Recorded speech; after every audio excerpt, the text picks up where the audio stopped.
Aí, de início, eu trouxe aqui algumas perguntas, algumas questões para a gente começar essa primeira parte da oficina, né? Então, eu trouxe aqui a pergunta do que é a juventude, né, para a gente poder pensar um pouco no conceito de juventude. Depois, para a gente pensar também um pouco de quais são as características que compõem a juventude, né? O que vem à nossa mente assim que a gente pensa em jovens, em um grupo de jovens ou em juventude, o que que vem na nossa cabeça?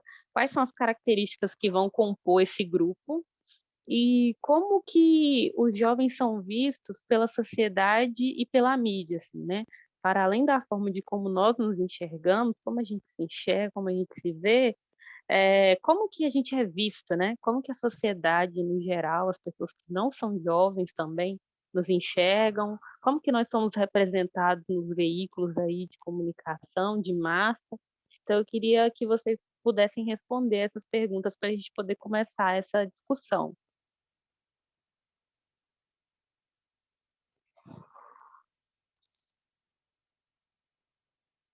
Pode ser no chat também, se vocês quiserem, às Pode vezes não ser. querem. Pode ser. Primeiramente, boa Pode? tarde. Boa Boa tarde. tarde.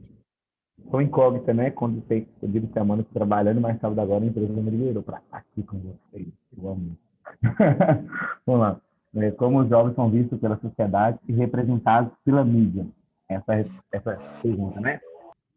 Vamos lá. Ainda estou na juventude ainda, né? Que eu tenho uns 20 e poucos anos por aí, né? Então eu me considero jovem ainda. E eu vejo que, na sociedade, os jovens são vistos como como eu posso olhar assim, atual, né? Atualmente, hoje, por exemplo, olha para o jovem e espera eles algo, sabe? E essa espera da sociedade com os jovens não está sendo bem sucedida pela visão que eles tinham antes da idade deles. Por exemplo, as pessoas que são mais velhas hoje, vê os jovens de uma forma diferente como era antes. E antes, por exemplo, o jovem poderia trabalhar, era mais fácil, começar a trabalhar com 15 anos, né? Hoje, o jovem faz 18 anos, fala que está em casa, é vagabundo, não quer trabalhar, né? Os jovens, a maneira deles curtir hoje é festa, é rave, é bebendo, alguns é fumando. E para as pessoas de hoje, olha, é drogado, é maconheiro, é vagabundo. É uma visão distorcida. As pessoas que analisam a gente hoje têm uma realidade de vida da juventude diferente da nossa hoje. Né? O que a gente usa para curtir e aproveitar hoje é diferente das 10, 20, 30 anos atrás. E como a mídia representa isso, varia muito. Por exemplo, hoje, há muitas responsabilidades, por exemplo, vamos usar o mundo atual hoje, o Covid.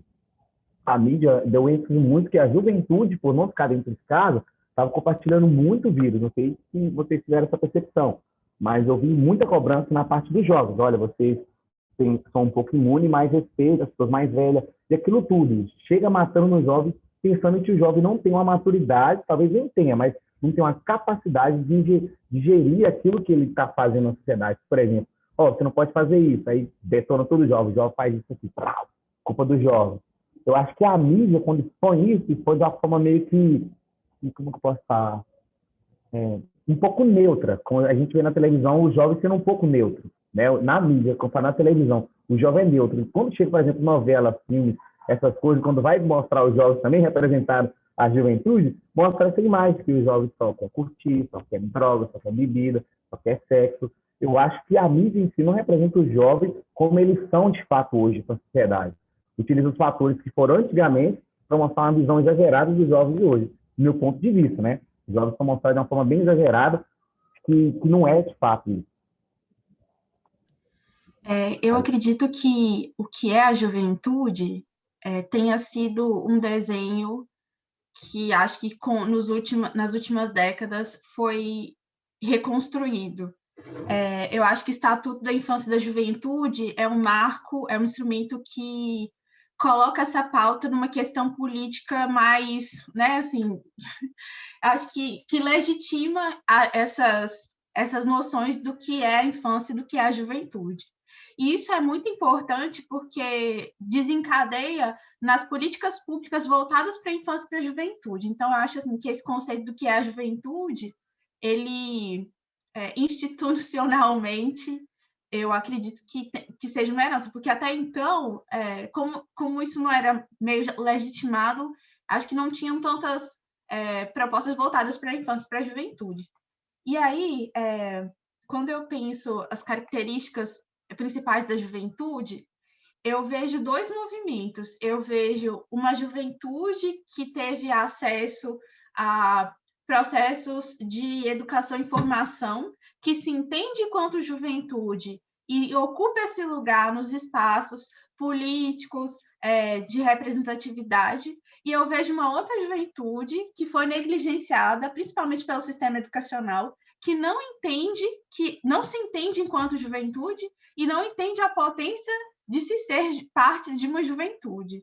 E aí eu acho que o jovem, na sociedade, como nós talvez sejamos as primeiras gerações que são desses jovens que cresceram pós-estatuto da infância e da juventude, a gente se entende, assim, eu acho que tem uma parcela grande dos jovens que se entendem, que entendem a nossa função na sociedade, que entendem que a gente já é um agente de transformação da própria sociedade, mas a sociedade em si não enxerga isso. Eu acho que os nossos pais, os nossos avós, eles olham para a gente como se a gente não fosse uma obra completa, sabe? Como se a gente não tivesse opinião, não tivesse voz e não tivesse uma vivência. Só que a gente já carrega uma vivência, já carrega uma experiência que é completamente diferente da experiência deles enquanto jovens. Então, eu acho que a mídia ainda não dá conta de colocar a gente enquanto esse lugar de protagonista, sabe? Eu acho que a gente tá mais voltado por um consumidor passivo, que não tem desejo, que não tem identidade, que não tem subjetividade, que não se reconhece enquanto liderança, que não se reconhece enquanto protagonista.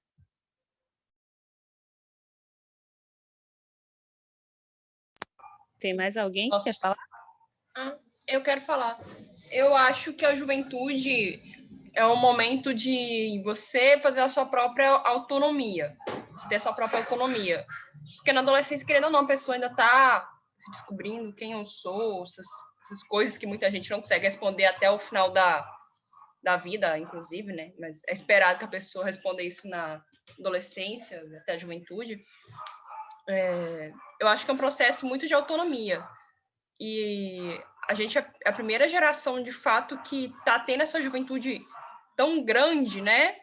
Porque antigamente a pessoa estava com 20 anos, ela estava casada, ela estava com filho, ela não tinha essa juventude, esse processo também para se descobrir melhor, se conhecer melhor. É um processo, ainda assim, de autoconhecimento.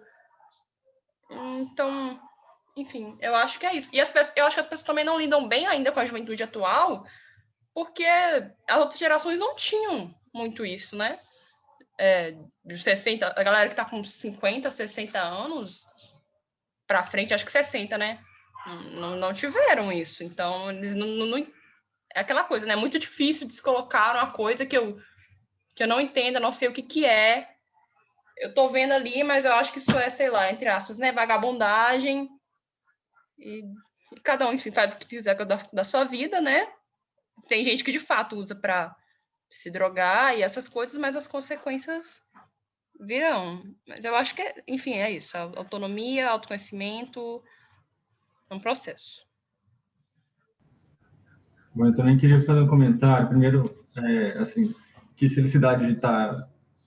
Primeiro, ficar sabendo que Letícia era oficineira, assim, fiquei muito empolgado. E aí, falando em relação ao que esse debate, assim, eu acho que o que é um dos pontos fortes, assim, que o programa Liderança Jovem tem mostrado é que como nós somos juventudes, assim, né? Nós temos, apesar de a gente ter uma faixa etária parecida, assim, as nossas vivências, elas nos caracterizam enquanto juventudes diversas, assim. Eu acho que tira um pouco daquele estereótipo de juventude e tal, assim, um modelo de juventude a ser seguido, assim, que passa para coisas mais reais mesmo, assim, de questões sobre o transporte público, questões sobre violência doméstica, questões que antes nunca foram pautas, assim, que a juventude sempre tinha aquele modelo de ser muito mais, sei lá, acho que mais alheia a esses problemas que impactam de fato na sociedade, assim. Bom, esse é o comentário que eu queria fazer e agradecer a Letícia de novo por estar puxando esse bonde aí. Pessoal, já adorei, né? Essa turma ela pega as coisas rápido, assim. Acho que tudo que eu trouxe para poder falar vai dialogar com tudo que vocês falaram, assim. Exatamente, assim. Nesse rumo, né, Ludmilla, que a gente vai. Enfim, mas assim, quando vocês falam, quando alguns de vocês aí falaram sobre essas características de ser, né, a fase que você tem mais autonomia, que você cria consciência, é muito disso, assim. Nessa primeira parte, queria falar um pouco sobre esse conceito de juventude, e eu coloquei essas perguntas para vocês responderem justamente para a gente poder começar mesmo a entender essa noção e depois poder fazer essas comparações que algumas pessoas também trouxeram aí na fala, né? Que existem algumas características que vão se diferenciar e é importante pensar nelas. Então, assim, de início mesmo, queria só colocar a respeito do conceito de juventude, que geralmente, então, vai ser um grupo, né? Primeiro, importante a gente entender, né, que é um grupo social. Então, dentro da nossa sociedade, que é um grupo muito grande de pessoas, né, formado por todas as pessoas com quem a gente convive, vão ter alguns grupos, né, separados, específicos, e aí esses grupos eles vão ser classificados de acordo com várias coisas. Mas aí uma dessas classificações é a idade, né? Então a gente classifica ali pessoas dentro da sociedade como crianças, jovens, adultos, idosos, igual já alguns de vocês já falaram aí quando vocês comentaram. Então a juventude ela vai ser um grupo social que tem características muito marcantes, né? Como as que vocês disseram já, dessa coisa da autonomia, tomada de consciência, que é muito importante. E aí a juventude ela tem como característica também muito marcante essa coisa de ter uma visão de mundo e uma visão da vida muito voltada para o presente, para o momento atual. Então, assim, alguns autores, né, vão pensar a juventude como esse grupo social, essa categoria social, enfim, que tem uma noção da vida assim, muito relacionada com o presente contínuo. Tipo, como se a gente olhasse para o agora e como se esse agora ele fosse se estender, né? Então, meio que também por isso que muitas vezes, assim, principalmente dependendo da idade, né, do jovem, essa pessoa ela não vai ter, às vezes, uma clareza do seu futuro, né? Dos seus planos para o futuro. Então, não é muito difícil alguém vir perguntar para a gente o que a gente pretende fazer da vida, ou ser, ou profissão, curso, o que se quer constituir uma família, se não quer. E aí, às vezes, a pessoa ela ainda não sabe e ela não tem ainda muita noção eu não sei muito bem o que eu quero ainda, e isso é comum justamente por causa dessa nossa característica de ter a nossa visão e a nossa noção de vida focada no presente, né? Então, o nosso comportamento cultural é muito voltado para o momento atual. E aí, às vezes, com relação ao passado também. Então, a gente está vindo, por exemplo, a juventude ela vai fazer essa transição da fase de quando o ser humano é criança, né? E a criança ela ainda não consegue entender certas coisas, né? Ela tem coisas da vida que vão ser muito complexas e que a criança ela não entende. E você vai passar a entender justamente nessa fase aí da adolescência, que algum de vocês também falou no comentário aí sobre essa questão da adolescência, é o momento que você começa a entender certas coisas, e aí é por isso também que muitas vezes a gente também não tem muita noção da nossa história ou do nosso passado, e nem muita clareza do que a gente quer para o futuro, e a gente está focado no momento atual, né? Então, assim, é mais ou menos nesse sentido que eu queria trazer essa noção de juventude para a gente poder entender. E aí, justamente porque a gente é muito focado no agora e no presente, que nós somos esse grupo também que é marcado por essa coisa da mudança, né? Por quem vai lá e move as estruturas e modifica o cenário, justamente porque a gente tem essa visão mais focada para o agora, então nós somos quem identifica os problemas, identifica as questões e precisa ter essa força de mudança. Então, às vezes alguém ou uma pessoa mais velha traz sempre aquela brincadeira de que a minha geração fez tudo errado, a geração de vocês vai ter que consertar, vai ter muita coisa para consertar. E aí é por isso, né? Porque o jovem ele tem mesmo esse foco no presente e também tem esse gás de mudança e essa vontade. Então, alguns autores também veem a juventude como a categoria social, o grupo, né, social que inventa o presente, justamente por isso. Então, tem toda essa força jovem, essa energia de mudança e essa vontade mesmo, né, de modificar os cenários. E aí, sobre essa questão de como que nós somos representados e como nós somos enxergados, tem muita relação também com o que vocês já falaram, né? Porque a forma da juventude ser enxergada, né, a forma como nós somos vistos e representados pela mídia, ela mudou, né, muito durante os anos. Então, alguns de vocês já trouxeram isso aí para a gente, de como que as pessoas de antigamente nos viam, e aí como que as pessoas de hoje nos enxergam, como que é diferente. E é por isso que eu trouxe também uma linha do tempo, né? Uma mini linha do tempo aí bem resumida, para a gente poder ver mesmo como que essa noção de juventude ela mudou ao longo do tempo, né? Então, ali pelos anos 50 e 60, tinha a juventude ela era muito vista pela sociedade como uma noção de desvio, né? Via o jovem como desvio, ou seja, relacionava muito a essa fase da vida, a juventude, com a rebeldia, né? Com quem vai atrapalhar as coisas, atrapalhar as regras, atrapalhar a ordem, né? Então, tudo tem que acontecer de determinada maneira, porque já está pré-definido que tem que ser assim. E aí o jovem ele vai identificar alguma coisa ali que ele não concorda e ele vai se desviar. Então, e aí isso visto muito como algo negativo, né?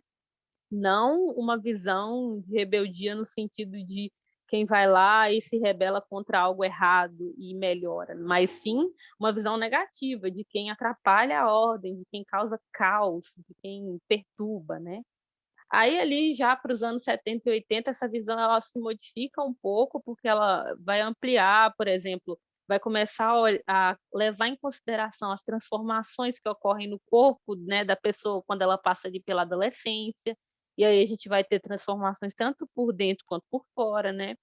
Mas ainda assim continua uma visão negativa, né? Porque aí, nessa época, já começa a ter um olhar para o jovem como um jovem problemático, né?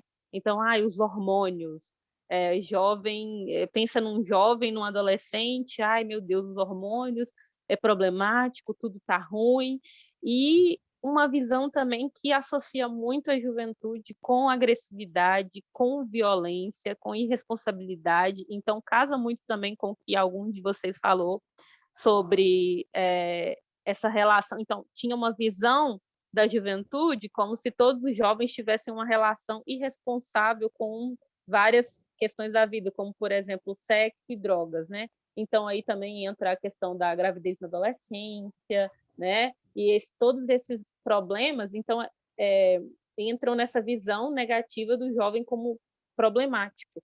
Então, do jovem como Oi, pode falar. Um comentário que você chegou na parte dos anos 50 e 60, né? Eu converso muito com minha mãe e com pessoas adultas. Desde novo, eu conversava muito com pessoas mais adultas. Tá todo mundo brincando ali, gostava de sentar na roda dos adultos. Minha mãe falava assim que eu era muito estreiteiro. Mas eu não conseguia ficar junto com as crianças, fazendo bagunça, gostava de sentar com os adultos. E sempre ela conversava comigo. Ela falava que tinha uma cantora, Cyndi Lauper, eu acho que é isso mesmo, que ela revolucionou a imagem da juventude nos anos 50 e 60. Que ela era extremamente, assim, com a mentalidade rebelde na época.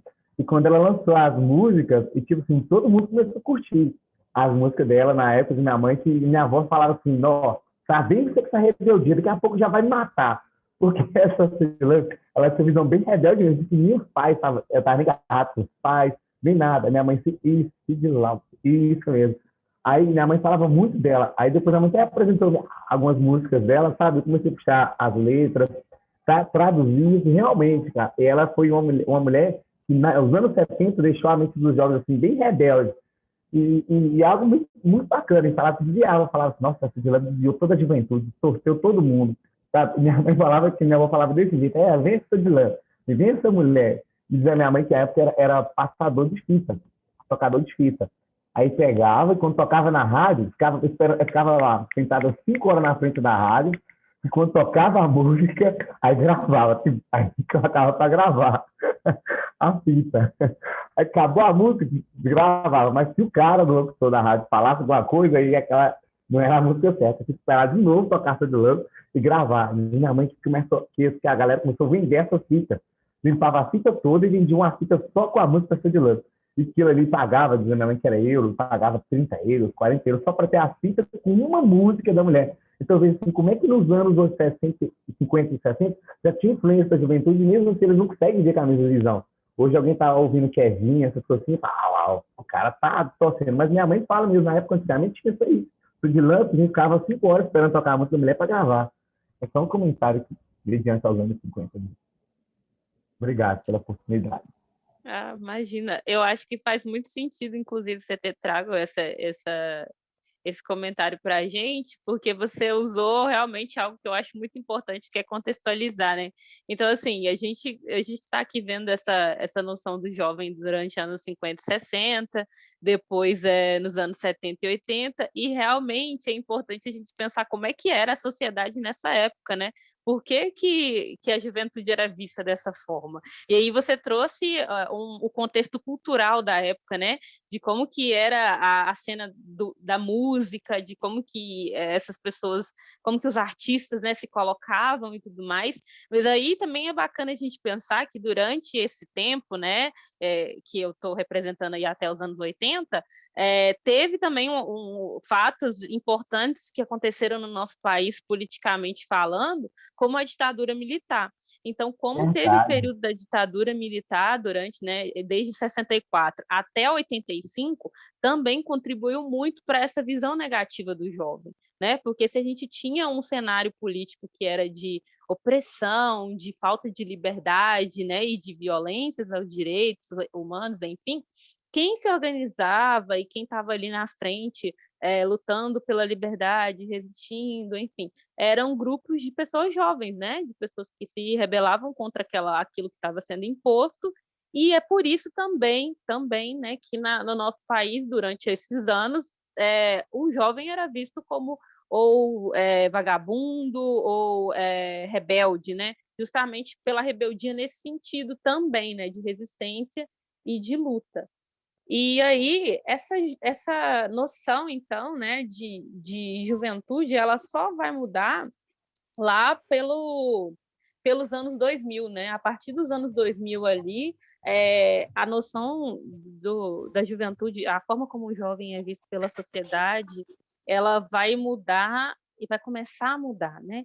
E aí entra o que a Ana trouxe no comentário dela, né? Que é sobre o Estatuto da Juventude, que é quando, então, passa a se pensar o jovem como sujeito de direito e como sujeito de direito de políticas públicas específicas para esse grupo, né? Então, assim, é extremamente importante que existam políticas públicas específicas para determinados grupos, justamente porque as necessidades dos grupos são diferentes, né? Então, assim, a necessidade de uma pessoa idosa, ela não é a mesma necessidade que de uma pessoa jovem ou de uma criança, né? Então, é por isso que, por exemplo, existe o Estatuto do Idoso, né, para poder garantir ali os direitos da pessoa idosa. E assim acontece com outros grupos, assim como aconteceu também com a juventude, com a criação do Estatuto da Juventude, né? Então, a partir daí, a partir dos anos 2000 ali, por causa também do contexto político do nosso país nessa época, que começa a se pensar o jovem com uma noção um pouco mais positiva, né? Menos pesada, menos negativa. Começa a entender o jovem, então, para além da faixa etária, né?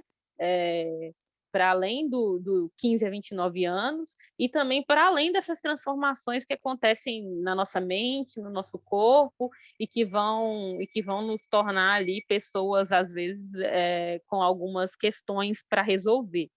Mas aí, pessoal, então é isso. Eu só queria trazer mesmo essa noção de como que foi mudando ao longo dos anos e como que foi importante a conquista de certos direitos, como o Estatuto da Juventude, né, que foi uma conquista mesmo no sentido de garantir os direitos para a juventude, e também para a gente poder entender mesmo que... Não, aí o que eu queria falar agora, desculpa, me perdi, é que o mais importante ainda do que ter a noção de juventude enquanto sujeito de direito e ter políticas públicas para a gente, é a participação, a nossa participação na construção dessas políticas.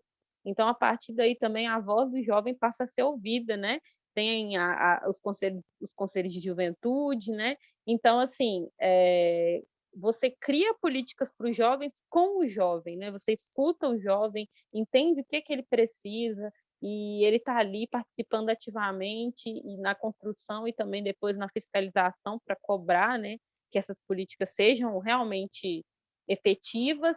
E aí, então, a gente passa a ter ali os direitos de educação, saúde, lazer garantidos pelo Estatuto, né? E aí a gente passa a ser considerado, então, na construção dessas políticas. Então, agora eu queria mudar um pouco o rumo da conversa para a gente seguir para essa segunda parte, né? Que aí a gente entendeu um pouco pensou um pouco, né? Na verdade, refletiu um pouco sobre o conceito de juventude e como que a gente é visto, como a gente se enxerga, como a gente é visto. E agora eu queria conversar com vocês, né? Perguntar para vocês qual que é a importância da gente pensar, então, no sentido de juventudes, né? Que vocês até falaram já no início, algumas pessoas falaram, mas eu acho que é importante a gente reforçar mesmo sobre essa importância, então, de pensar na juventude no sentido plural, né? E também pensar quais são, então, as características que vão se diferenciar ali, quais são as variáveis que vão compor toda essa diversidade que existe na juventude do nosso país. Alguém pode falar aí para a gente?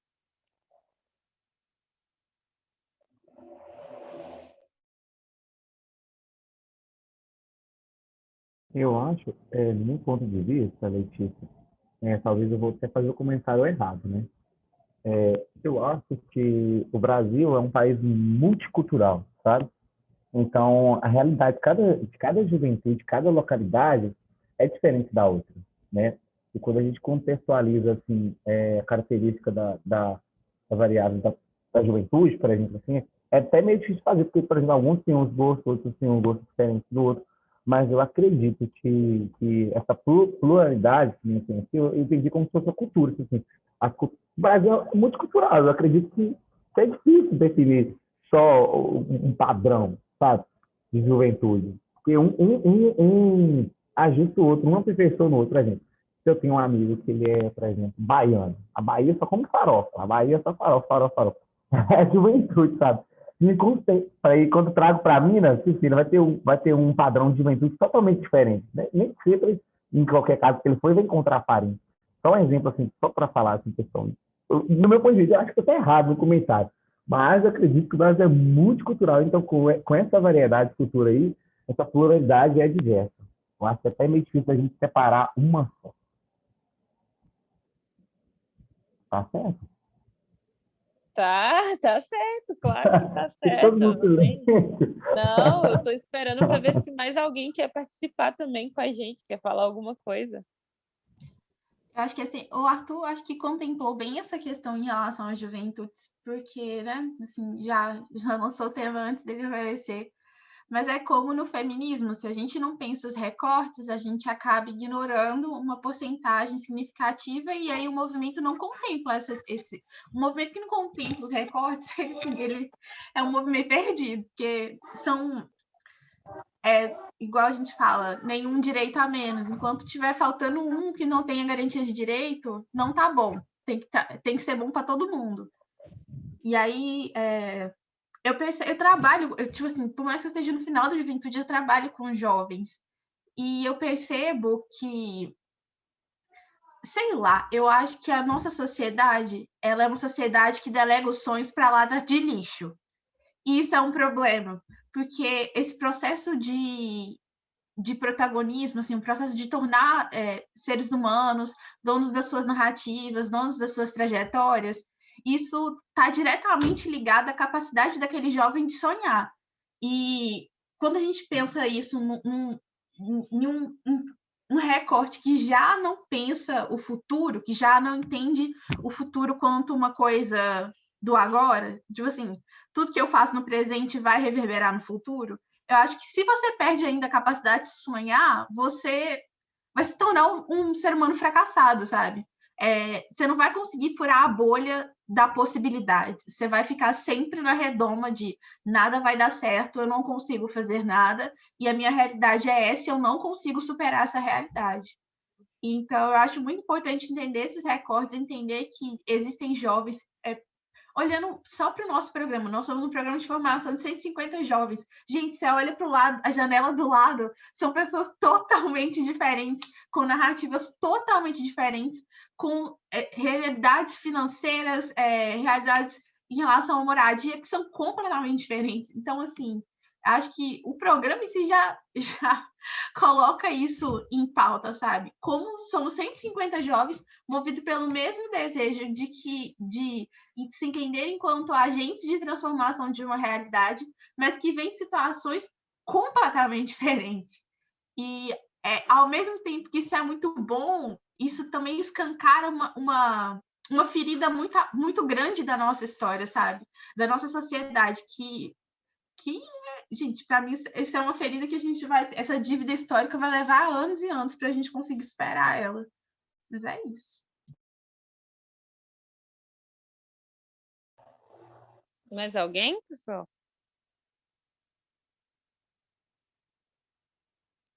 Realmente, assim, é muito do que os dois falaram agora, faz todo sentido para a gente poder, quando a gente vai pensar nessa diversidade, né, que existe e que, além de ser diversa, é muito desigual, né, igual a Ana acabou de falar, para a gente. Então, assim, claro. Também, Eu queria também, comentar por um exemplo, pouco em relação ao que a Yuna disse também, porque eu acho que isso que ela traz, a capacidade de sonhar, durante muito tempo a capacidade de sonhar ela teve nas mãos de poucas pessoas, né? Assim, e não por conta de uma hierarquia sobre pessoas, mas de ter acesso a condições de conseguir olhar outros horizontes, né? Assim, de conseguir enxergar a realidade de uma forma muito mais aberta do que parece, né? Assim, na realidade concreta. Assim. e outro Sim, ponto muito interessante, Letícia, também, quais são essas variáveis? Eu estava refazendo essa pergunta para mim de novo. Quais são as variáveis que compõem essa pluralidade? Por exemplo, tem a questão da cultura, tem a questão da sexualidade, tem a questão que ela falou da parte financeira.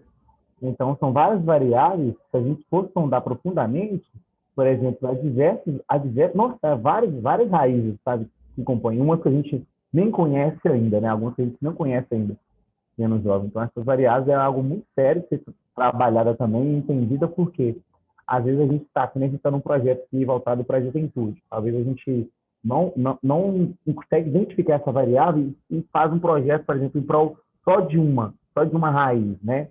E no meio daquele meio ali há várias pessoas, por exemplo, pessoas que vão tocar na sexualidade, fazer um projeto voltado a isso. Tem pessoas que têm uma visão totalmente preconceituosa ligada a isso. Então, essa variável é algo muito, muito, muito... Nossa, até meio difícil de mexer, ainda mais que é na juventude ainda. Me tocou na juventude, tocou nos direitos, depois aí alguém de maior entra no meio, porque fala que o jovem não tem direito de expressão, arruma aquela toda bagunça, né? O pau quebra. exatamente, bem isso mesmo do que vocês disseram, né? Apesar de ser um grupo, né, que tem que é definido de forma, tem uma identidade, né, assim, uma identidade social muito específica, né? A gente não pode olhar como se fosse uma coisa só, né? Como se fosse um padrão, como já disseram aí. Então, assim, se a gente for pensar, né, na juventude, como, por exemplo, a juventude é um grupo social composto por pessoas de 15 a 29 anos. A juventude não é só isso, né? A juventude é isso também. Mas então, assim, quando a gente vai pensar a juventude, a gente precisa olhar para além e entender os recortes, né? Que é o que também trouxeram na fala, que é extremamente importante. Quando a gente vai falar de entender o recorte, a gente está falando sobre entender essas variáveis aí, que você acabou de falar, essas variáveis e essas características, né, que a gente precisa considerar quando a gente vai pensar um grupo. Então, assim, tem algumas características que a gente que quando a gente vai pensar, elas são mais explícitas, mais fácil de identificar, né, de pensar. Como, por exemplo, a diversidade, né, de raça que o nosso país tem.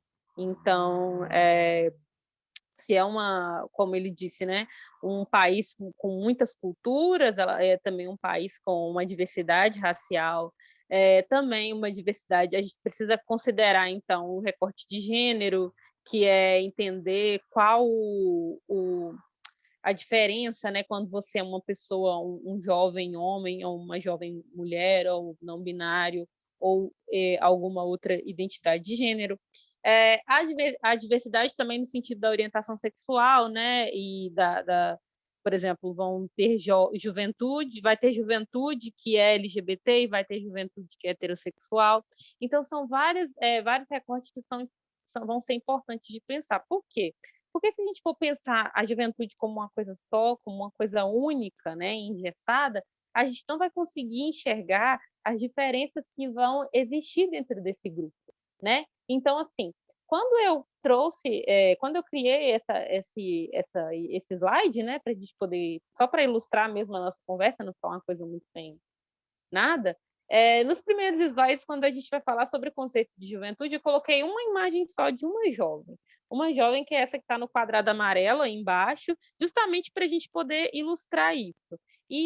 Por exemplo, essa jovem, ela é uma jovem, então, se eu vou falar de juventude, eu posso usar ela muito bem para poder ilustrar o assunto, né? Para a gente poder dar uma coisa visual ali, né?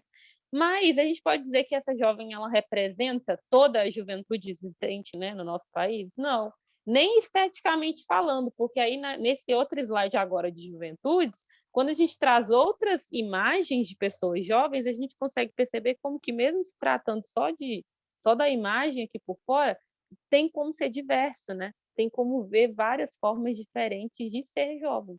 Então, assim, é muito importante quando a gente olha, né, para todas essas diferentes nuances, assim, né?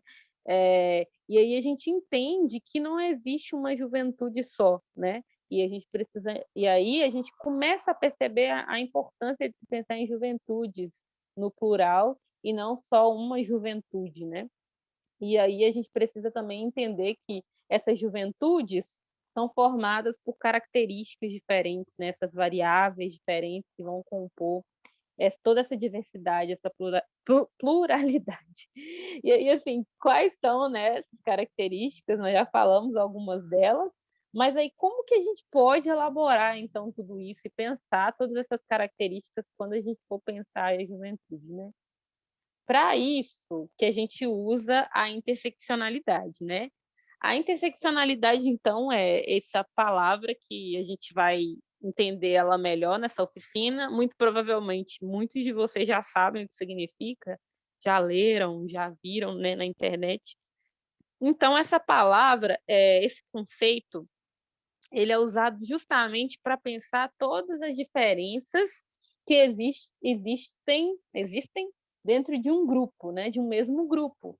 Então, assim, no dicionário, né, a palavra interseccionalidade, ela significa isso daí que eu coloquei no slide para a gente poder ver, né? Então, é o quê? A qualidade do que se realiza por meio de intersecções, ou seja, pelo cruzamento de vários assuntos ou pontos de vista. Então, né, o que é uma intersecção? Né? Uma intersecção é quando uma coisa cruza na outra. Então, a gente pode, sei lá, vamos pensar numa rua, né, a esquina, que é onde uma rua cruza com a outra, aquilo é uma intersecção, né? Então, essa palavra, ela tem esse significado do cruzamento de vários pontos, né? Só que aí esse conceito ele passou, né, a ser usado para pensar a sociedade a partir de 1989, né, quando uma mulher chamada Kimberly Crenshaw ela começou a elaborar melhor essa palavra para fazer essa análise da sociedade. Então, o que acontece? A Kimberly Crenshaw ela é uma mulher, né, dos Estados Unidos, mora nos Estados Unidos, enfim, e ela é uma feminista negra. E ela também é professora de direito em algumas universidades lá dos Estados Unidos. E aí, que acontece? Teve um dia que ela estava lendo uma história, um caso, né? Como ela é professora de direito, ela estava lendo um caso de uma mulher que tentou processar uma fábrica de carro. Por que ela tentou processar uma fábrica de carro? Porque eles se recusaram a contratar ela porque ela era uma mulher negra. Então, assim, se a gente já sabe como que é a nossa sociedade atualmente, né? Imagina lá antes, né? Sei lá, por meados de 1989, que o machismo e o racismo na sociedade eram maior ainda do que hoje, né? Então, chegou uma mulher querendo se candidatar para uma vaga numa fábrica de carro. Então, assim, eles já pensaram, trabalhar com carro já não é coisa de mulher, né? E ainda mais sendo mulher negra, que a gente sabe muito bem que certos lugares sempre foram negados para as pessoas negras. Não dá para duvidar mesmo, não, eu não duvido. Eu não Oi? duvido. Eu sei. Tem alguém falando? Ou eu... Acho que alguém ligou sem querer o microfone. Sem querer, né? Ah, entendi. Então tá bom. Então, assim, como ela era uma mulher negra, né? Então, assim, já ficou mais difícil ainda, e que eles não contrataram mesmo por causa disso. Então, o que acontece? O processo dessa mulher, ele não foi para frente, ele foi arquivado, né? Ela não conseguiu processar a empresa. Por quê? Porque lá na hora de fazer a análise, né, do processo, o juiz, né, quem estava lá fazendo a análise, separou o caso dessa mulher em dois. Uma acusação relacionada com o machismo e outra acusação relacionada com o racismo. E aí, por causa disso, né, quando ela teve, então, o caso dela separado em dois, foi aí que não tinha, então, material suficiente para servir como prova de acusação nesse processo. Então, o juiz considerou inválida e arquivou o caso. E ela não conseguiu nem processar a empresa, né, nessa situação que ela achou injusta. E aí, quando a Kimberly estava lendo, né, a professora estava lendo esse caso, ela ficou pensando como que isso era injusto, né? Porque essa mulher que estava tentando processar a fábrica, ela não era tipo mulher de manhã e negra à noite. Ela não era isso em momentos separados. Ela é uma coisa só e no mesmo momento, a todo momento, ela é uma mulher negra. Essas duas características fazem parte dela e compõem ela. Então, por que eles desmembraram? Por que eles separaram isso na hora de fazer a análise do caso? E foi justamente o fato de terem separado isso na hora de analisar o caso que atrapalhou, porque aí não tinha mais prova o suficiente, porque como separou os casos, e aí ela não conseguiu. Então, depois de estudar isso, essa professora ela começou a pensar um pouco sobre isso, assim, sobre como que nós temos várias características que nos atravessam, né, que vão compor a nossa identidade e que essas características elas nos compõem o tempo inteiro, não hoje uma, amanhã outra, e nenhuma mais e outra menos. Todas estão ali estruturalmente, né? Estão compondo toda essa estrutura. Então, depois disso, algumas outras autoras e pensadoras começaram a usar também esse termo, depois que essa professora formulou ele e começou a usar ele, né, para pensar também, porque aí ela começou a fazer várias pesquisas lá nos Estados Unidos, para poder observar a realidade de mulheres negras e pobres de lá. E aí ela começou a perceber, né, as violências que essas mulheres sofriam, e aí ela começou a comparar essas características diferentes e começou a ver, né, que dependendo dessas intersecções, dependendo de quais pontos que vão se cruzar ali, as violências elas vão ser maiores ou menores, né? Então, quando ela vai, por exemplo, comparar mulheres brancas e ricas com mulheres negras e pobres, ela vê que é muito diferente a vivência, apesar de serem todas mulheres, né? Então, assim, quando a gente vai falar de interseccionalidade, a gente está falando justamente sobre o cruzamento desses vários pontos, né? Ou seja, dentro de um mesmo grupo, vai haver ali vários pontos diversos que vão se diferenciar, né? Se a gente observar, então, essa imagem que eu trouxe no slide, que é um diagrama, a gente pode perceber que esses círculos, eles se encontram, eles se tocam. E tem um ponto que todos os círculos se encontram, né? Todos esses círculos eles vão se encontrar. E isso é uma tentativa de ilustrar um pouco o que é a interseccionalidade, né? Então, se a gente for pensar que esse quadrado aí que está com a imagem é um grupo, né, amplo, como, por exemplo, a juventude, todos esses círculos eles vão representar alguma variável. Então, aí a gente tem representado a variável de raça, né? A variável de raça, como, por exemplo, como eu já disse, vão existir jovens negros, vão existir jovens brancos, indígenas, orientação sexual, que aí vão ter jovens lésbicas, gays, né? Jovens heterossexuais, e aí vão ter várias orientações sexuais que vão se diferenciar dentro da juventude, né? A variável do gênero, né? Que vai impactar diretamente aí na questão do machismo, né? De como que a pessoa vai vivenciar a juventude dela. Uma variável também que está exposta aí é a variável, por exemplo, referente à deficiência, né? Então, vão ter pessoas jovens que vão ter algum tipo de deficiência, seja ela física ou intelectual, e outros não. E tem também a variável que não está representada aí, mas que é extremamente importante pensar nela, que é a variável de classe, né? A classe social, ela interfere diretamente, então, na forma como o indivíduo vai ter as experiências de vida dele e como o jovem vai vivenciar a sua juventude, né? Então, existem jovens ricos e jovens pobres. E aí, a depender da classe social desse jovem, ele vai ter algumas experiências e outras não. Ele vai ter algumas oportunidades e outras oportunidades vão ser negadas para ele. Então, isso tudo influencia. Então, mas ainda assim, né? Tem duas pessoas com a mão levantada aí, querendo falar um pouquinho, que é o Arthur, sim. Aí depois a Yuna fala. Pode ser? Tá bom, pode ser. Eu ia perguntar o nome da professora primeiro, mas eu só queria fazer um gancho com o que você trouxe aí em relação à interseccionalidade, que o entendimento desse conceito na nossa vida, impacta diretamente na saúde mental também, né? Porque se você não entende que você é uma pessoa inteira, que cada característica sua te coloca no mundo de um jeito assim, você não consegue entender o seu impacto, né? O impacto que você tem socialmente, assim, socialmente no global, mas também no local, assim, no seu bairro, na sua comunidade e tal. E eu só queria que você repetisse, por favor, o nome da professora que você trouxe aí. Ela botou no chat, Arthur. Então, eu levantei a mão para sinalizar que Arthur estava com a mão levantada e para pedir licença, porque agora tem outra reunião. Mas obrigada por essa fala e obrigada por esse encontro daqui. Eu vou ver a gravação depois, Letícia. Obrigada. Beleza, Yuna, tudo bem. A Emily também estava querendo falar. Pode falar, Emily. Boa tarde a todos.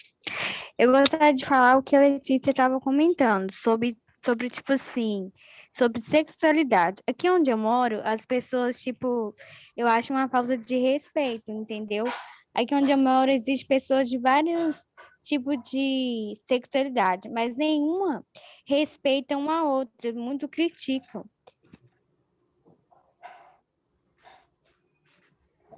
E você é de onde, Emily?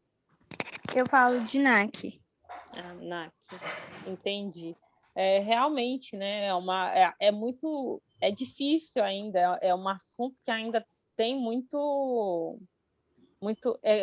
tabu, né, em cima, assim, tem muitas coisas que a gente já consegue, isso já é uma visão, né, é uma visão minha mesmo, acho que tem muita coisa que a gente já consegue falar de uma forma menos assustadora, assim, as pessoas se assustam menos, então eu penso assim, vamos supor, hoje em dia, quando você fala de racismo, as pessoas elas já conseguem compreender um pouco melhor do que antes, apesar de que o racismo ainda existe, né? A gente vê isso o tempo inteiro nas notícias, né? Nos vídeos que as pessoas filmam na rua acontecendo, enfim, de várias formas, a gente consegue ver que o racismo ainda existe. Mas a gente já consegue falar sobre isso de uma forma menos problemática do que antigamente. Então, hoje, todo mundo sabe que racismo é errado, todo mundo entende isso e todo mundo sabe que não se pode ser racista com ninguém. Mesma coisa... Porque, tipo assim, todo mundo, né? No meu caso, minha opinião, eu acho que todo mundo são iguais, mas em primeiro lugar, eu acho que a pessoa deveria ter mais respeito, tentar Sim, entender, entendeu? O porquê. sim, Mas aqui onde exatamente. eu moro é muito foda. Ah, eu imagino, realmente, eu posso imaginar, porque é, as pessoas elas não conseguem entender justamente isso que a gente está conversando hoje, né? Que são as diferenças. Porque quando a gente vai pensar mesmo na nossa sociedade, a gente pode perceber, né, que nós somos muito diferentes, né? Nós somos muito diversos e é realmente isso, inclusive, que a gente estava falando agora. E a gente também precisa sempre lembrar que nós somos todos iguais mesmo. Quando se trata de leis, né? Nós somos todos iguais, temos os mesmos direitos perante a lei, os mesmos direitos e os mesmos deveres. Mas fora isso, né? Na vida aqui, na realidade, nós somos todos diferentes. Essa que é a verdade, né? Nós somos todos diferentes. E é justamente nessas diferenças que a gente precisa se acolher, né, se respeitar, igual você falou, entender o outro e perceber que nós não somos, nós não podemos nos desrespeitar, né, e não entender as diferenças do outro. E A Mariana, também, tipo assim, e também, tipo, um colega meu de 15 anos, ele gravou um vídeo dançando. Aí rolou muitas críticas. Esse vídeo desse menino chegou até a rodar na cidade, entendeu? E eu acho isso uma falta de respeito. Eles estavam divulgando o vídeo, só que criticando o menino. É, só porque ele era daquele jeito. Entendi. Não, realmente, é muito difícil ainda para certas pessoas conseguirem perceber toda essa diferença que existe, né? E respeitar mesmo as pessoas. Realmente é muito complicado ainda. A Mariana, acho que quer falar, né, Mari? Pode falar, Mariana. Então, gente, boa tarde. É que eu estava percebendo assim que a gente nunca sabe que existe o diferente até a gente se chocar com o diferente, né? Que quando você estava falando, eu estava lembrando, né? Porque eu sou uma pessoa que vim do meio rural, né? Todo encontro eu falo isso, acho que vocês já estão memorizados já, mas, né? Caso alguém não saiba, agora tem 1 ano que eu moro aqui em Valadares, e quando eu vim para cá eu vi que as coisas são diferentes. Os jovens aqui são diferentes, eles têm outros pensamentos, outros planos, escutam outras músicas, leem outras coisas, veem outros vídeos, diferente dos meus, né? E se eu não tivesse saído do casulo, talvez eu nunca ia saber que existiu diferente, né? E às vezes acontece isso, a falta de respeito, talvez ela surge daí, né? A gente se choca do diferente, a primeira reação que a gente tem talvez seja a estranheza, falar assim, opa, isso aqui eu não conheço. Aí a gente tem que exercitar, a gente abrir a mente e acolher o diferente e ver o que ele pode nos agregar e o que a gente pode agregar de volta. Porque se a gente se fechar, a gente vai entrar em combate, falar assim, não, você é diferente, então você é errado. E na verdade não é isso, porque se fosse olhar, né, a pessoa diferente também ia me julgar como errada. Porque o diferente, ele não é errado ou certo. Ele só é desigual, diferente, assim. Porque, igual eu falo, né, a diversidade, gente, isso é biologia, tá? Ela é o fundamento da vida. Se não tivesse existido a diversidade, não teria evolução das espécies, não teria chegado onde chegou. Até quem acredita em criacionismo, né? Se não existisse a diversidade hoje também, não existiam as espécies que existem. Porque é a diversidade que garante a sobrevivência daquela espécie. Quanto mais diversa ela for, mais ela tem chance de sobreviver à diversidade do meio. Isso a gente fala em tudo, nos animais, nas culturas. Por exemplo, uma cultura de milho transgênico. Ela vai agora falar uma cultura de milho transgênico. É todo mundo igualzinho ali, porque ele foi criado para ser igual no laboratório, para produzir tudo a mesma coisa, né? Então, eles são iguais. Se vier uma praga e aquela espécie não tiver, né, resistência contra aquela praga, vai morrer todo mundo. Todo mundo foi pro brejo. Agora, uma cultura de um milho crioulo, né, que é um milho natural, tal, que evolui sozinho. Cada grãozinho de milho, minha dicção hoje está ótima, nossa. Cada grãozinho de milho é diferente. Então, tipo assim, cada grãozinho de milho, se você levar no laboratório, vai ter um DNA diferente. Se vier uma praga, lógico que vai ser atacada e algumas espécies vão morrer. Lógico, mas a maioria vão se adaptar para vir a outras pragas e elas estão mais fortes. Né? Então, acho que a gente devia levar isso para nós mesmos. Tipo assim, cada um aqui tem um DNAzinho diferente, né? E a gente junto, a gente forma uma sociedade que a gente é igual. É como se todo mundo fosse um pezinho de milho. Um vai produzir um pouquinho mais, outro vai produzir um milho mais roxinho, outro é mais amarelinho, mas cada um tá com o sua ali, né? E juntando, todo mundo combate a praga. Se fosse um milho sozinho, ele ia morrer lá, tadinho, né? Mas só comparando essa analogia, gente, porque quando eu começo a falar, você já sabe, né? Eu só queria falar isso, porque me vem na mente, aí eu fico assim, ai meu Deus, eu tenho que falar, senão eu esqueço. E era só isso. Eu adorei a comparação de milho transgênico com milho crioulo e com a diversidade da sociedade. Achei ótima, acho que faz todo sentido, inclusive. Mas obrigada pelo comentário. Realmente, assim, nós somos mesmo, a nossa sociedade é formada por uma diversidade enorme, né? E muitas diferenças, e é muito importante mesmo que a gente saiba respeitar o diferente, como você falou, né? E não Ai, barulho de moto, desculpa, gente. Saiba respeitar, então, essas diferenças ao invés de nos afastar delas, né? Mas aí eu gostaria de saber, então, se a gente conseguiu entender o conceito de interseccionalidade, porque o conceito de interseccionalidade ele não é somente sobre as diferenças que existem, né? E sim como que elas se juntam, como que elas se cruzam, né, para poder formar uma identidade, né? Então, vamos supor, vou me usar como exemplo, né? Que sou uma mulher negra, assim como a mulher do exemplo da história da professora, né? E aí eu, por exemplo, venho, né, da periferia, da favela. Então, isso também é uma outra característica minha, porque é um outro recorte, né? Que é o recorte do território, que é da onde eu venho. Então, assim, tudo isso junto vai formar quem eu sou. Mas, assim, não sou mais mulher, ou mais negra, ou mais periférica. Não tem como hierarquizar essas coisas. Ou seja, não tem como colocar o que eu sou mais isso do que isso. Porque não é assim que funciona. Nós somos tudo isso, né, juntos, o conjunto de tudo isso. Então, é até importante mesmo a gente poder entender isso, que não tem como a gente colocar uma coisa como superior à outra. Aí eu queria mesmo perguntar mesmo se vocês conseguiram entender o que é a interseccionalidade, conseguiram entender que é quando uma coisa vai se juntar na outra e vai formar quem nós somos. Maíra levantou a mão. Quer falar, Maíra? Pode falar, Maíra. Era para falar de uma fala que vocês tinham falado um pouco antes, a questão de, segundo na lei, todos somos iguais e tal. Até na lei é diferente, tipo, tem as nossas diferenças, porque, em tese, nenhum direito é absoluto. Desculpa, gente, estudante de direito é meio chato assim mesmo, tá? Então, a gente tem, somente em 88, que homens e mulheres foram ser iguais perante a lei, de fato. E a gente sabe que não é assim. Por exemplo, até hoje tem coisas, por exemplo, na CLT, que, por exemplo, mulher não pode trabalhar em emprego que tem limite de carga até 20 quilos. Mas eu costumo brincar muito, gente, que mulher não tem direito no Brasil.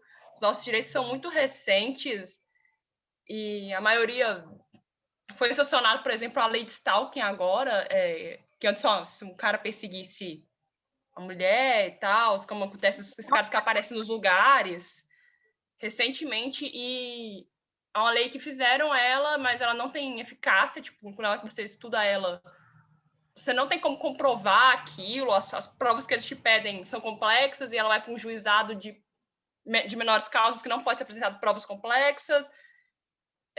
Mas é isso aí, tipo, nem nas leis a gente está igual ainda. E o pensamento que eu tenho é que, independente de tudo, você deve falar do outro sem ofender ele.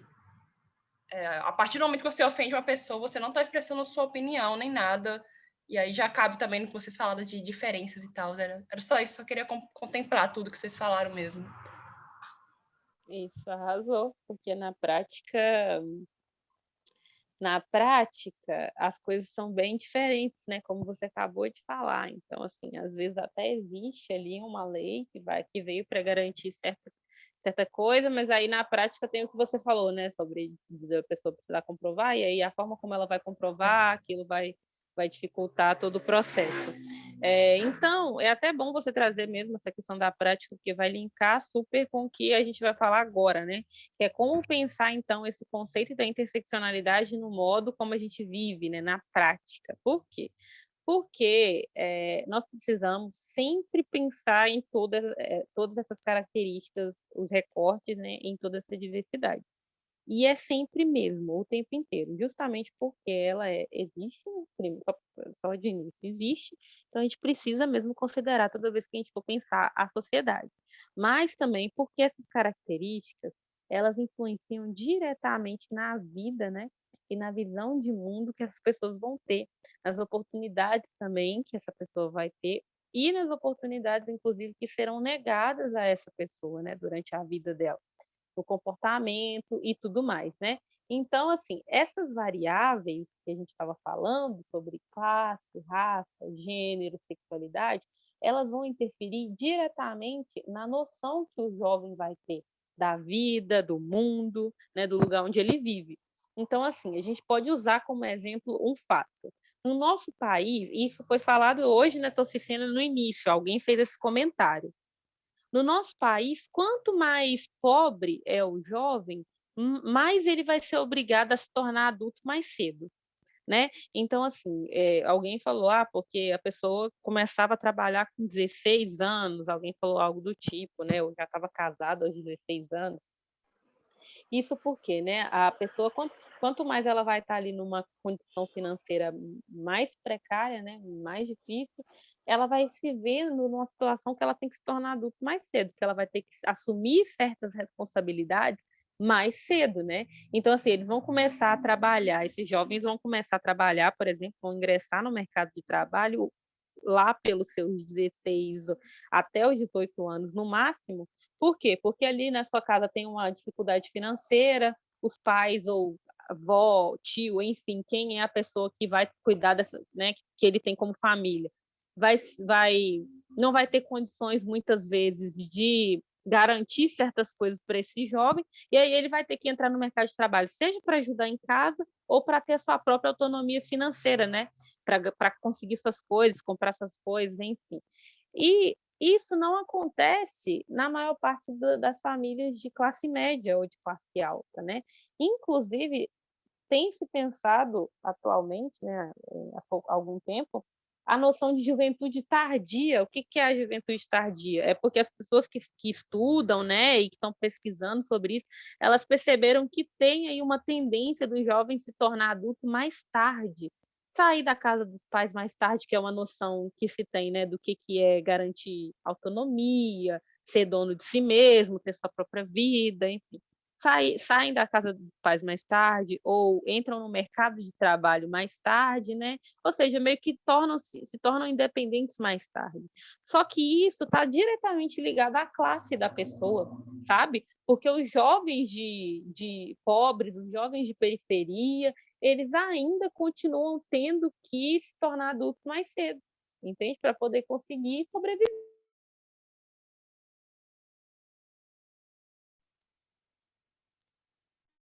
É porque quando alguém me liga, meu microfone para. Foi mal, gente.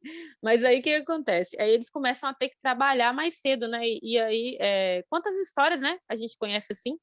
Então, quando a gente está fazendo isso, quando a gente começa a analisar essas histórias por esse viés, assim, quando a gente pensa que quanto mais pobre, adulto mais cedo, a gente está fazendo um recorte de classe. Ou seja, a gente está entendendo que a classe social daquela pessoa vai impactar na vida dela, vai fazer com que as experiências dela vão mudar, né? Vamos supor, se a gente for pensar no lazer, né? Que é outra coisa que a gente tem direito, né? De acordo com o estatuto e tudo mais. O tempo de lazer de uma pessoa que trabalha é muito diferente do tempo de lazer de uma pessoa que não trabalha, né? Então, olha só, isso já impacta na vida do jovem nessa parte, impacta no tempo de lazer. Também vai impactar na questão da escola, porque quando esses jovens que têm que se tornar adultos mais cedo, né, que tem que entrar no mercado de trabalho, geralmente eles vão sair da escola também, antes do tempo. Não vão conseguir concluir o ensino médio, ou às vezes não concluir nem o ensino fundamental. Eu acho que todo mundo deve conhecer a história assim, porque isso foi uma realidade no nosso país por muito tempo, muito tempo. Vamos supor, né, a gente não precisa citar só exemplos pessoais, né, quando a gente vai falar desses temas, porque existem dados, né, a gente vê mesmo como que era a situação da educação no nosso país antes, por exemplo, das universidades chegarem nos interiores, né, de ter universidade pública nas cidades pequenas, como que era diferente, né, e como que essas coisas vão mudando. Então, quando a gente vai fazer essa análise de raça, esse recorte de classe, me desculpa, a gente também pode fazer o recorte de raça. Por quê? Porque quando a gente vai pensar, então, nesses jovens que têm que começar a trabalhar mais cedo e que muitas vezes vão sair da escola antes de concluir, geralmente também vão ser aqueles que têm pior desempenho escolar, eles geralmente são jovens meninos e negros, né? E de lugares periféricos, que vão ser ali da escola pública e tudo mais, que é eles que são os que geralmente vão sair ali da escola para trabalhar, para se virar, né, para sobreviver, e aí eles vão ter esse baixo desempenho escolar, né, e então é um outro recorte que a gente pode fazer, que é o da raça. E ainda continuando nesse recorte da raça, também fazendo o recorte de território, são meninos, né, jovens meninos negros de favela, que quando a gente faz o recorte da raça, a gente entra também na questão da violência, né, da violência policial, porque nos dados que a gente tem do mapa da violência, a gente vê que a maior parte dos jovens mortos pela polícia são jovens negros e de moradores das favelas, né? Então, em todo recorte que a gente fizer, toda análise que a gente fizer, a gente vai conseguir enxergar uma outra coisa, sabe? Uma coisa além, e que é importante fazer, né? Quando a gente faz, por exemplo, o recorte continuando no recorte de raça, mas aí a gente vai falar sobre gênero também, né? A gente pode perceber que a gente pode pensar na realidade das mulheres negras do nosso país, né? E pensando nessa juventude de mulheres negras, a gente lembra do trabalho doméstico, né? Que, por exemplo, recentemente a gente viu o caso, não sei se vocês viram, passou até no Fantástico, ficou super famoso esse caso, de uma mulher, de um absurdo, de uma mulher que ela estava em situação de trabalho escravo desde a infância dela, né? Que era a Madalena. E ela estava desde criança trabalhando numa casa, trabalhando não, né? Que ela estava lá em situação análoga à escravidão, ela estava sendo escravizada, sem direito, né, a fazer nada, ela estava presa dentro da casa, trabalhando para aquela família, nunca tinha tido direito a nada na vida, porque ela passou a vida sendo escrava daquela família. É uma mulher negra, e assim como ela, tem várias outras mulheres, né, que perdem a sua infância trabalhando em casa de família como empregada doméstica, como diarista, e em sua maior parte, claro que não em todas elas, mas na grande parte delas, são mulheres negras, né? Que vão ter ali que se virar, cuidar do filho, então sai da escola, ou muitas vezes tem a questão do abandono também, né? Do abandono do companheiro, né? Então aí essa mulher se vê sozinha para poder criar o filho, e aí então ela também vai mesmo sair da escola e vai largar a escola para poder ter que sobreviver, né? Então, quando a gente vai pensar nesses recortes de raça, de gênero, e também a gente vai pensar no território, a gente pode começar a considerar, né, e pensar, né, os direitos, né, que todas essas pessoas têm, porque todas, vamos pensar no Estatuto da Juventude. O Estatuto da Juventude ele está aqui, ele existe para garantir os direitos da juventude, né? E aí ele seria para todos, só que esses direitos eles vão ser garantidos para todas as pessoas de forma igual, né? As pessoas que vão de acordo com o território que ela habita, né, esses direitos eles vão ser iguais, vão ser garantidos de forma igual? Ou será que a composição de classe vai ser a mesma, né? Então são coisas para pensar, né? Quando você vai pensar, por exemplo, em centro de cidades, ou por exemplo na zona rural, ou em quilombos, aldeias, né, periferia, Então, isso tudo vai interferir e muito, né? Porque aí os direitos, o acesso vai ser o mesmo de um jovem que mora na favela, na aldeia, no quilombo, vai ser o mesmo acesso que um jovem do centro vai ter, né? Isso é importante pensar. No centro das cidades tem mais gente pobre ou mais gente rica? Né? Tem mais gente com condição financeira maior ou menor?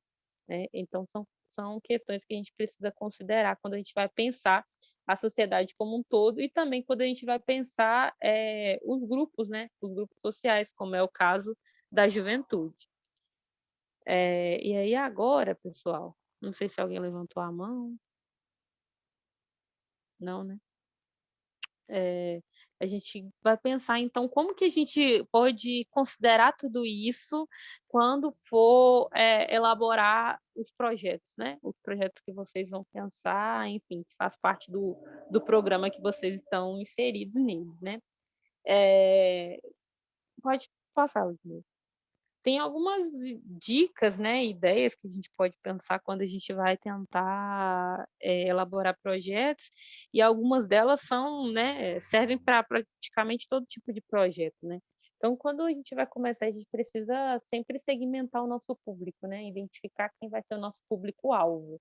E aí, nesse caso, se a gente vai pensar as diversidades existentes nesse público, a gente precisa, então, identificar quem compõe esse grupo, e aí quais são os jovens, né, que a gente quer atingir, quem são esses jovens, quais são as características que eles têm, né, as características de classe, de raça, de gênero, de orientação sexual, de território, principalmente se tratando de um projeto, né, que tem a ver aí, que é relacionado com todo esse território da Bacia do Rio Doce, pensar que vão existir pessoas que estão em aldeias, que estão em quilombos, né, que estão nos centros e nas favelas, e é extremamente importante considerar todos eles, né?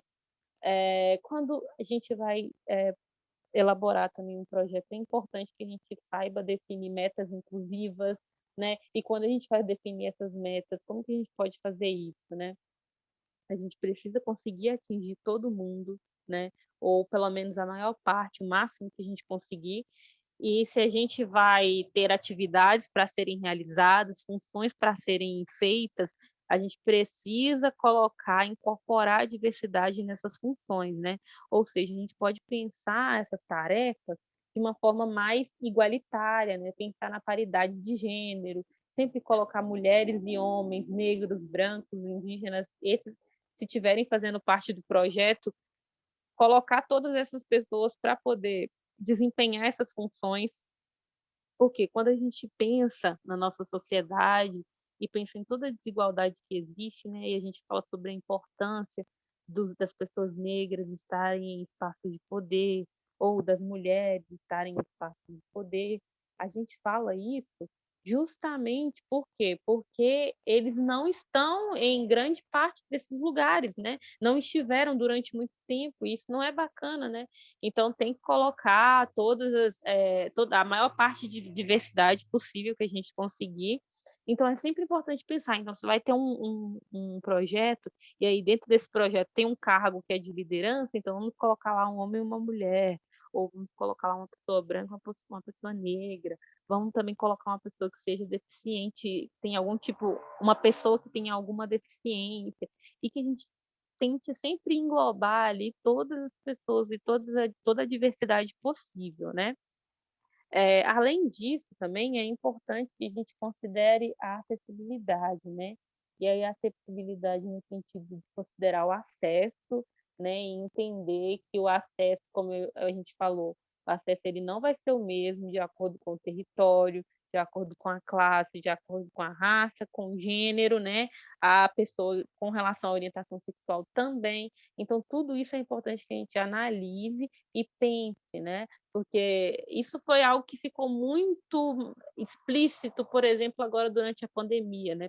A pandemia ela escancarou mais ainda a desigualdade que já existe no nosso país, né? Então, assim, quando mais no início do ano passado, se eu não me engano, quando começou toda essa coisa de aula remota, aula pela internet, e aí ficou famoso um vídeo na internet de 2 jovens que eles eram da zona rural, e eles mostravam nesse vídeo o percurso que eles faziam para poder chegar no lugar onde eles conseguiam pegar sinal para poder assistir a aula. E aí não era nem sinal de Wi-Fi, né? Era sinal da rede de celular e que só funcionaria de acordo com o clima, né? Então, assim, eles estavam mostrando a dificuldade deles para ter acesso à aula. E uma coisa que a gente, às vezes, né, se a gente não for considerar todas essas intersecções, a gente pode cair na bobeira de achar que a internet, a tecnologia, por exemplo, é algo que todo mundo tem acesso. É uma coisa que hoje em dia já todo mundo tem.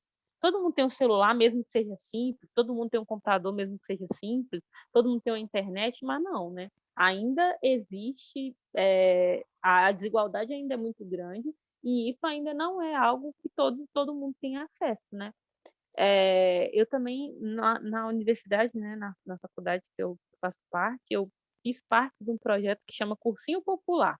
Aí esse projeto era para poder preparar alguns jovens que estejam em situação de vulnerabilidade para o Enem, né, pessoas que não tiveram acesso a educação, uma educação melhor, preparar essas pessoas para o Enem, para elas também terem condições de concorrer às vagas nas universidades e tudo mais.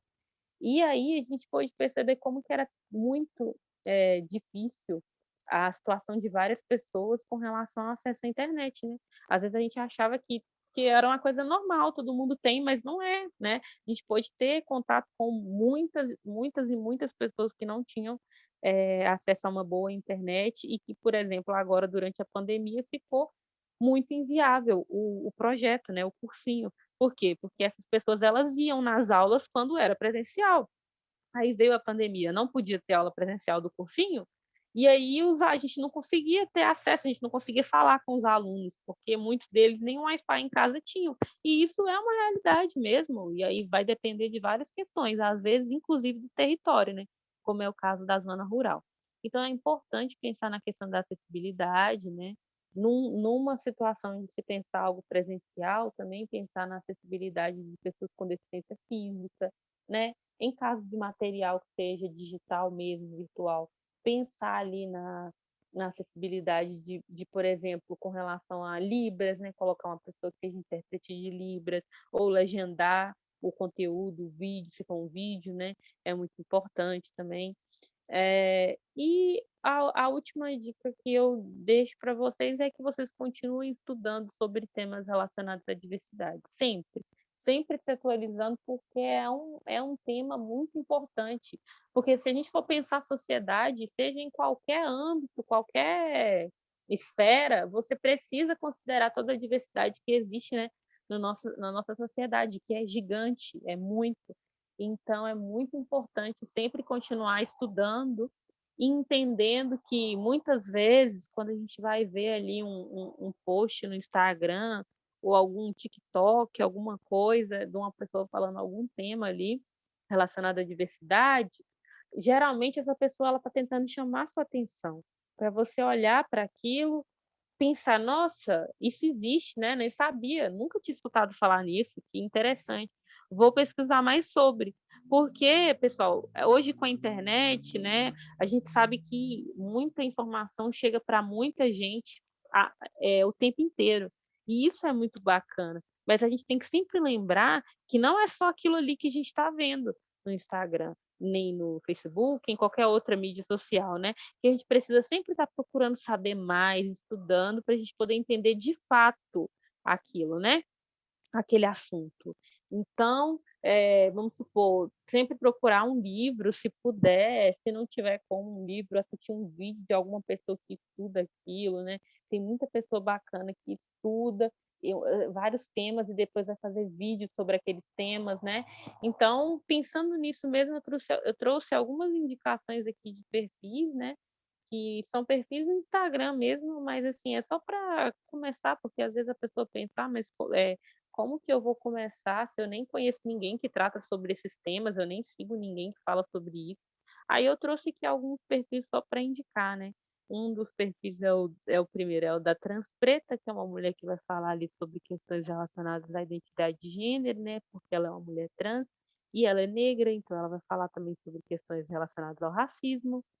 Tem a Raineon, que é uma mulher muito legal, muito alta astral, e ela fala sobre questões de opressão da estética, né, do corpo, e por ela ser uma mulher gorda, ela fala como que é violento, né, certas questões, certos olhares, certos comentários, e ela explica muita coisa para as pessoas poderem entender, tanto as pessoas que têm essa condição assim como ela, que são parecidas com ela, quanto as pessoas que são diferentes dela também, né? Aprender e entender como é que a gente pode melhorar isso e se comportar diante de certas situações.